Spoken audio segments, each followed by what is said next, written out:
Lorgar Aurelian, one of the 20 Primarchs, was raised on Colchis, a world dominated by religious zealotry. Discovered as an infant by the wandering priest Corferon, Lorgar quickly grew into a charismatic and visionary figure, leading the people of Colchis in a series of holy wars known as the Schism Wars. These wars united the planet under a single faith, with Lorgar at the helm as the spiritual and political leader. From an early age, Lorgar was driven by a deep need to find divine purpose, believing that the universe needed a god to guide it. Under Corferon's influence, Lorgar's spiritual convictions grew stronger, shaping his belief that a higher power was destined to lead humanity to salvation. When the Emperor of Mankind arrived on Colchis during the Great Crusade, Lorgar believed that the Emperor was the god he had been searching for. Unlike many of his brothers who greeted the Emperor with militaristic ambition, Lorgar welcomed him as a divine being. The Emperor, however, had no desire to be worshipped as a god and sought only to spread the secular imperial truth across the galaxy. Nonetheless, Lorgar swore fealty to the Emperor and was reunited with the 17th Legion, later named the Word-Bearers. His reunion with his legion was one of spiritual fervor, as his sons mirrored his religious devotion, making the Word-Bearers the most devout of all the Space Marine legions. Key figures from Lorgar's early life, such as Corferon and Erebus, would prove instrumental in shaping the Word-Bearers' path through the Great Crusade and beyond. Corferon, though too old to become a full Astartes, remained a close advisor, while Erebus rose to prominence as the first chaplain of the Word-Bearers. Both men shared Lorgar's deep faith and would play critical roles in guiding him through the spiritual challenges ahead. These relationships, forged in the early days on Colchis, would have lasting consequences for the Imperium and the galaxy, setting the stage for the events of the Horus Heresy.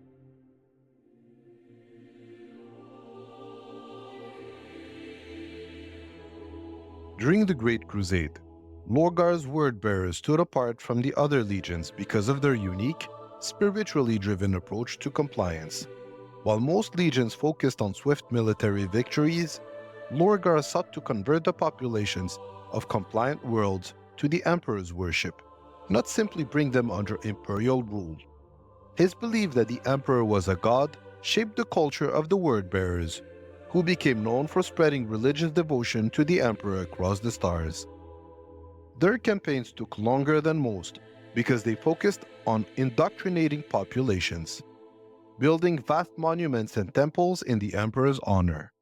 Lorgar believed his role was to guide humanity to worship the Emperor as the one true god, which set the Word-Bearers apart from their more militaristic brothers. Lorgar's relationships with his fellow Primarchs were deeply influenced by his approach to the Crusade, often resulting in tension. Roboute Guilliman, who valued efficiency and swift compliance, found Lorgar's method frustrating and inefficient. Leman Russ of the Space Wolves openly criticized Lorgar's obsession with faith, seeing it as a weakness, while Ferrus Manus and Perturabu were equally unsympathetic to his spiritual focus. In contrast, Magnus the Red shared Lorgar's pursuit of higher truths, though their paths diverged. Magnus sought knowledge through psychic and arcane means, while Lorgar pursued religious understanding. Horus, who shared a mutual respect with Lorgar, maintained a close bond with him and admired his conviction, though he was often perplexed by Lorgar's religious zeal. These differing relationships influenced Lorgar's place within the Primarch's hierarchy, where he was often regarded as distant due to his spiritual obsessions. One of the Word-Bearers' more significant campaigns during the Great Crusade was the compliance of 4716, later renamed 479. This world was notable for its highly developed, independent religious institutions that resisted imperial rule. Lorgar's forces, led by the Word-Bearers' elites such as Captain Corferon and Chaplain Erebus, systematically destroyed the planet's temples and imposed the imperial truth. The campaign saw the Word-Bearers suppressing religious opposition, burning sacred texts, and executing non-compliant clergy. all in an effort to establish the Emperor's rule and suppress any worship of false gods.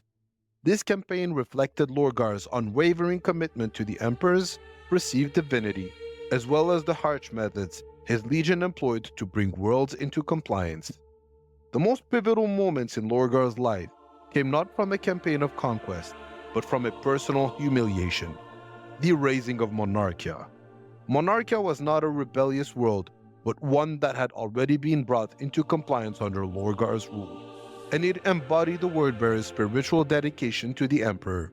However, the Emperor, wishing to maintain a secular imperium, ordered Roboute Guilliman and the Ultramarines to destroy Monarchia, erasing what Lorgar believed was a perfect monument to the Emperor's divinity.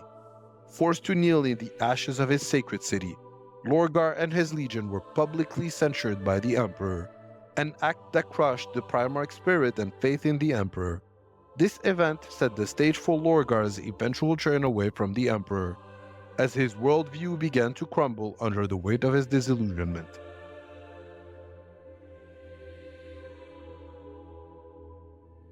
The destruction of Monarchia had a profound and lasting effect on Lorgar. His faith in the Emperor as a divine figure was shattered, and the public humiliation drove him into a deep spiritual crisis. Seeking new truths, Lorgar embarked on a dark and fateful path, guided by his closest advisors, Corferon and Erebus, who were already secret devotees of chaos. Together, they initiated the pilgrimage, a journey deep into the Eye of Terror, where Lorgar discovered the primordial truth, that the gods of chaos, not the Emperor, were the true rulers of the universe. Lorgar came to believe that humanity needed to worship these gods, and he fully embraced chaos, becoming its first true Primarch convert. From this point forward, Lorgar's mission was to spread chaos's influence throughout the galaxy, beginning the slow corruption of the Imperium from within. Lorgar played a critical role in orchestrating the events leading up to the heresy, though he operated more from the shadows than on the front lines. He was instrumental in turning Horus Lupercal, the War Master, to chaos, seeing in Horus the potential to overthrow the Emperor and bring about a new era of divine rule under the Chaos Gods. Lorgar's agent, particularly Erebus, manipulated key events that led to Horus's fall, including the treacherous incident on Davin, where Horus was mortally wounded and later resurrected with the aid of the powers of chaos. Lorgar believed that by turning Horus, he was fulfilling a higher purpose, reshaping the galaxy into one where chaos reigned supreme. This manipulation marked the beginning of the galaxy's descent into civil war, as the Horus Heresy erupted across the Imperium. During the heresy, the Word-Bearers became one of the driving forces behind chaos's spread. Lorgar's legion was responsible for the creation of warrior lodges within other legions, secret societies that promoted chaos worship and sowed discord. One of Lorgar's more significant contributions to the heresy was the Battle of Khalt, where the Word-Bearers launched a devastating ambush against the Ultramarines, led by Roboute Guilliman. The Word-Bearers sought vengeance for the earlier humiliation at Monarchia and aimed to weaken one of the most powerful loyalist legions. The attack on Khalt unleashed warp storms that trapped the Ultramarines in a prolonged campaign, preventing them from reinforcing Terra during the climatic battle of the heresy. Though Lorgar was not known for his personal combat prowesses, like some of his brother, his strategic and spiritual influence was felt across the heresy's darkest moment.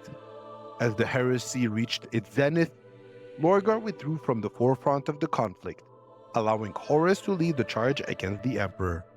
His role became more philosophical and spiritual, meditating on the nature of chaos and how to further its influence after the war.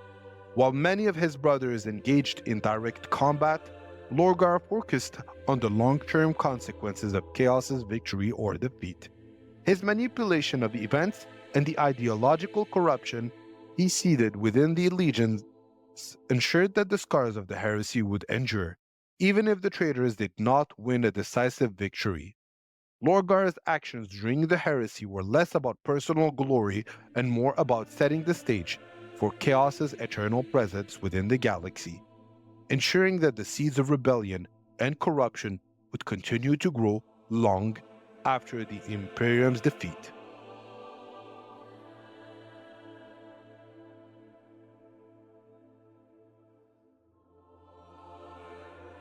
Following the Imperium's Pyrrhic victory, and in the aftermath of the Horus Heresy, with the War Master dead and the traitor forces scattered, Lorgar retreated from the battlefields and became a reclusive figure.